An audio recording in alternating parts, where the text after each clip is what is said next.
Adik-adik tentunya pasti tahu, di era industri ini berbagai tantangan begitu kompetitif.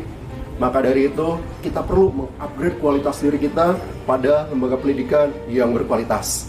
Maka SMA 1 Horgelis hadir untuk adik-adik generasi milenial penerus bangsa.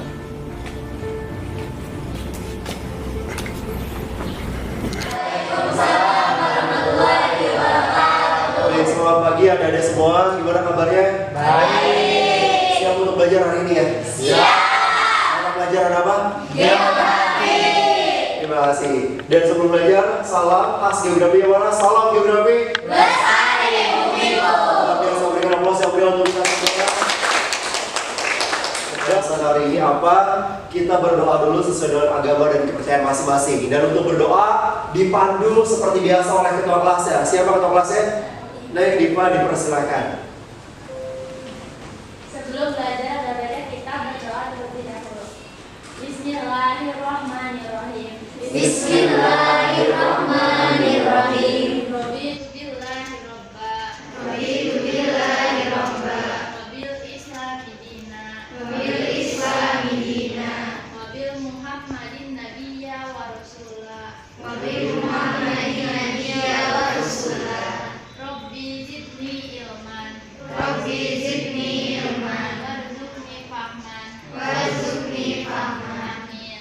Amin. Terima kasih Nek Diva sudah memandu. Semoga dengan diawali berdoa kita diberikan kemudahan untuk memahami yang materi yang hari ini akan kita bahas. Siap untuk belajar? Siap. Kenapa hari ini Bapak coba bawa di Letcom? Ya, di Letcom karena ada sesuatu yang berbeda pada pembahasan. Apa itu? Bapak ingin lebih banyak memperkenalkan adik-adik bahwa yang namanya geografi itu harus lebih banyak mencari referensi. Jadi referensi untuk saat ini bukan hanya secara manual kita baca dari buku paket, ya, tetapi juga bisa berbasiskan media elektronik, digitalisasi, referensi bisa dari internet. Bahkan keseharian kita selalu bawa yang namanya apa? Ayo, gadget, HP, ya. Dan di situ dimanapun kita bisa belajar. Atau mungkin, mohon maaf, sebagian besar ini yang membawa HP, membukanya untuk apa? Game. Sosial media, terus apa lagi? TikTok, foto. Padahal tidak itu ya, kita juga bisa memanfaatkan untuk proses untuk pengantar. Coba adik-adik simak dulu tayangan film berikut supaya lebih memahami apa yang akan kita bahas. Ini sebagai stimulus nih mengenai penelitian geografi. Siap untuk menyimak? Siap. Benar siap? Siap. Oke, kita saksikan dulu. Kemunculan lubang misterius di Kampung Legok Nyenang, Desa Sukamaju, Kecamatan Kadudampit, Kabupaten Sukabumi, Jawa Barat. Terlihat hari Kamis, lubang ini memiliki lebar diameter 6 meter, kedalamannya 6 meter. Di dasar lubang ada 2 lubang kecil lain. Menurut warga ada getaran saat lubang muncul pertama kali. Pemilik lahan sawah tidak menyangka akan ada kemunculan lubang ini. Warga sekitar lubang belum berani turun ke dalam lubang karena lubang terus melebar dari sebelumnya hanya 3 meter dan sekarang 6 meter. Apa yang kamu pikirkan tentang video tadi? Loh, kok bisa ini di mana? Ada korban atau enggak? Kenapa bisa terjadi dan sebagainya? Semua pertanyaan itu harus dijawab berdasarkan penelitian, karena suatu kejadian dan ilmu pengetahuan dapat terjawab dan berkembang jika ada penelitian. Oke, kita off dulu sampai sini. Ya, walaupun durasinya masih panjang tuh, tapi itu untuk penguatan materi. Nanti di akhir kita simpulkan bareng-bareng. Baik, adik-adik, kaitan dengan penelitian geografi barusan kita sudah menyaksikan satu tayangan yang terjadi, itu fenomena geografi itu, ya. Nah, kalau berbicara fenomena geografi dan kita akan meneliti, tidak terlepas dari yang namanya 5W dan 1A. Bagaimana? Kita coba ringkas dulu dari tayangan tadi masuk pada pertanyaan-pertanyaan barusan nih. Ya, dari tayangan tadi, apakah ada korban? Nah, ini dasar-dasar penelitian. Wah, siap langsung ada yang merespon. Sebentar. Yang kedua itu di yang ketiga ada kenapa terjadi dan yang keempat kok bisa itu terjadi, ya, supaya bahasanya lebih mudah dipahami. Yang pertama dulu, ada yang mau merespon dari kayak tadi, ada korban bencana atau tidak? Satu orang, silakan yang sebutkan namanya dan langsung jawabannya apa? Boleh berdiri ya supaya lebih terlihat oleh teman-temannya. Ya, silakan. Neng. Nama saya Priyadi. Oke. Jawabannya Tidak ada korban dari informasi tadi. Betul, kasih aplaus dulu untuk April.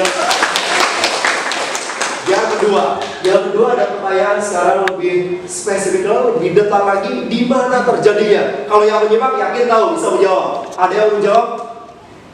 Oke, Neng, silakan. Info boleh berdiri juga? Ya ini ketua kelas kita ya. Silakan Info. Jawabannya di kota Sukabumi, tepatnya di persawahan masyarakat. Nah, Sukabumi dan tepatnya ada di kawasan persawahan, bukan pemukiman ya, bukan ya? Di pemukiman bukan tadi? Bukan. Persawahan ya, masyarakat. Makasih. Ini ada yang menurut darah spinner. Kita coba. Teknisnya gini, dari adik-adik ya, dari adik-adik silakan merekomendasikan dulu siapa temannya yang dijadikan untuk calon-calon ketua. Kita akan bentuk sebanyak 5 kelompok biar lebih efektif ya, tidak terlalu banyak jumlah anggota kelompoknya. Dari 5 kelompok itu ketuanya dulu yang kita pilih ya. Ketuanya rekomendasi boleh lebih dari 5 ya, tetapi yang akan jadi hanya 5, tergantung nanti dari pilihan spinner ya gitu ya. Kita masukkan dulu. Silakan, siapa yang mau rekomendasikan? Yang pertama, namanya munculkan. Siapa aku teh? Bunga Citra Lestari. Objek tadi itu apa? Itu tema. Objeknya tadi barusan udah bendungan ya, bendungan apa namanya sih? Bendungan Wanita. Ya, ini di sini ya. Mengapa di situ di sini mengapa harus ada bendungan tersebut? Karena bendungan tersebut difungsikan untuk apa dan apa. Salah satunya misalkan untuk irigasi atau perairan sawah. Kapan? Ya, kapan fenomena tersebut terjadi? Irigasi difungsikan pada saat musim kering, sehingga cadangan air yang ada di tempat tersebut difungsikan untuk menggantikan air hujan. Nah itu maksudnya. Kapan terjadinya? Ketika perkiraan maka fungsi wanita lebih. Kemudian ya. Nah, permasalahannya apa di sana? Ya, permasalahan misalkan satu, menganalisis kebermanfaatan wadukan untuk perairan. Yang kedua, ya, sebagai sarana atau fasilitas untuk menyimpan cadangan air gitu. Terus dirinci apa lagi di sana? Ya, boleh ke fungsi. Jadi permasalahan itu jangan hanya berpikir masalah itu kendala beban gitu, tapi di sana apakah ada satu analisis kebermanfaatan? Contoh misalkan kendala ini ada, apakah seluruh masyarakat dapat mengakses air yang terdapat di bendungan Itu dan sebagainya. Akan tetapi aktivitas pembangunan pasir yang berada di Dusun Sejati, Desa Cikawung sangat meresahkan warga, terlebih para pelaku pengurusan tambang ini juga keras tidak memiliki izin lengkap. Oke, terima kasih. Kasih aplaus dulu untuk Tiara. Luar biasa. Udah ada 2 kelompok ya, dan ini fokus ke pertambangan di Cikawung. Ya, ada orang Cikawungnya nggak? Oke, ada kayaknya. Oh iya, Tauhid yang nggak masuk. Nah, nanti bisa kita tanya ke Tauhid lebih lengkapnya, dan tiap hari katanya terjadi eksploitasi pertambangan di sana. Makasih informasinya ya, luar biasa. Dan untuk berikutnya kelompok berapa? Boleh hanya 3 poin saja dulu ya. Kita kasih kesempatan juga kelompok yang lain untuk mempresentasikan. Silakan dari kelompok 3 nih, sepertinya atau lewat kayaknya lewat. Iya lewat 4. Kelompok 4, silakan langsung oleh ketua kelompoknya. Rijal, silakan ya. Saya Ramadan, saya mengambil objek wisata JPP 40. Termasuk itu JPP 40. Termasuk pada objek fisik atau sosial objek tersebut. Objek tersebut termasuk pada objek sosial. Mengapa terjadi fenomena tersebut? Fenomena di wisata JPP 40 menghadirkan wisata bernuansa alam, pepohonan jati plus perhutani, dilengkapi wahana bermain untuk anak-anak. Dan tersedia juga mini zoo menampilkan beragam satwa yang menjadi sarana edukasi bagi warga. Di mana terjadi fenomena tersebut? Di Dusun Bantarwayu, Kecamatan Gantar, Kabupaten Indramayu. Satu dari kelompok 5 dulu, ditunjukkan untuk kelompok 1. kelompok 1, silakan. Boleh setelah ini 1 pertanyaan lagi ya, akhir ya, silakan. Apakah wadukan atau bendungan dapat merusak ekosistem di sekitarnya? Siap. Lu malah lagi namanya itu deh. Mel. Amel bagus memperhatikan yang namanya ekosistem setempat. Apakah merusak menjadikan ekosistem setempat atau tidak? Silakan.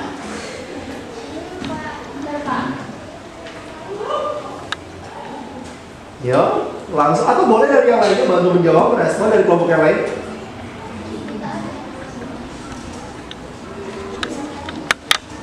Karena kita tahu ya, apalagi bendungan yang lebih luas, Jati Gede, bahkan kalau ada yang berkata Jati Luhur, menjadi kawasan wisata juga itu.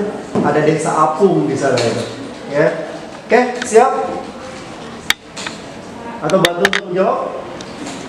Dari kelompok boleh lain? menjawab, tapi pendapat saya ya. Boleh, Alia bisa. Dengerin nih ya. Kalau kan air nih, kalau kekurangan pasti ikan-ikan bakal mati dong. Terus kalau kelebihan airnya pasti dulu juga bakal mati, tenggelam. Benar. Iya, makasih. Jadi efek negatifnya apa barusan yang benar tuh, yang tenggelam tuh? Ya kalau berlebihan gak baik, kekurangan gak baik. Nah, kurang juga baik. Jadi baik atau buruk sebenarnya ada Sedang sedang. Gak apa-apa, makasih. Dari kamu. Boleh dari kelompok satunya sendiri gimana? Bendungan dapat merusak ekosistem sungai baik secara fisik maupun biologis. Dampak perubahan fisik akibat bendungan melibatkan proses hidrologi sungai dan dataran banjir, gerakan sedimen dan struktur saluran. Jadi sebetulnya ada dampak negatifnya juga ya dari bendungan terhadap ekosistem setempat gitu ya. Tapi yang dirasakan di mana-mana insya Allah sampai saat ini positif ya. Termasuk tempat wisata harian gitu ya, gratis kan? Gratis ya. Sampai sini dulu ya untuk sesi diskusi luar biasa, semuanya antusias, semuanya melatih daya kritis, berpikir lebih kritis lagi, dan tadi kita sudah step by step level pertama, level kedua sudah dilalui. Dan tiap individu luar biasa memahami mengenai materi yang disampaikan. Kesimpulannya ingat bahwa yang namanya penelitian geografi didasarkan pada dua objek tersebut. Dua pembahasan tersebut pertama adalah fenomena geografi. Kita ketahui ada hidros, litos, bios, dan seterusnya sampai Oke, sementara untuk gejalanya itu ada keadaan peristiwa yang di sana merupakan tanda-tanda proses dari fenomena yang sedang terjadi. Tadi di tahap awal kita sudah banyak membahas mengenai hal tersebut. Baik, adik-adik, sampai di sini dulu untuk pertemuan kita hari ini. Jangan lupa pertemuan berikutnya apa yang sekarang kita diskusikan, silakan lakukan yang namanya apa? Validasi data di lapangan. Karena penelitian itu harus didasarkan pada masalah, bukan judul dulu. Ya, tadi kelompok 1 mengenai apa? Kelompok 2 mengenai apa? Kelompok 3 mengenai apa? Kelompok 3 mengenai batu bara. Kelompok 4 mengenai kelompok 5 mengenai. Oke, silakan cari data sebanyak-banyaknya setelah pulang dari pembelajaran pertemuan kita hari ini. Bisa dipahami? Ya. Kita bahas sesuai dengan data yang Alangkah baiknya kita berdoa dan agak kepercayaan masing-masing ya. dan agama masing-masing. Bismillahirrahmanirrahim. Bismillahirrahmanirrahim. Subhanaka Allahumma wa bihamdika asyhadu an la ilaha illa anta astaghfiruka wa atubu ilaik. Terima kasih Nelly dan bersama mengucapkan hamdalah. Mohon maaf apabila ada kesalahan. Sampai bertemu lagi di sesi pertemuan yang lebih baik. Diakhiri, wassalamualaikum warahmatullahi wabarakatuh.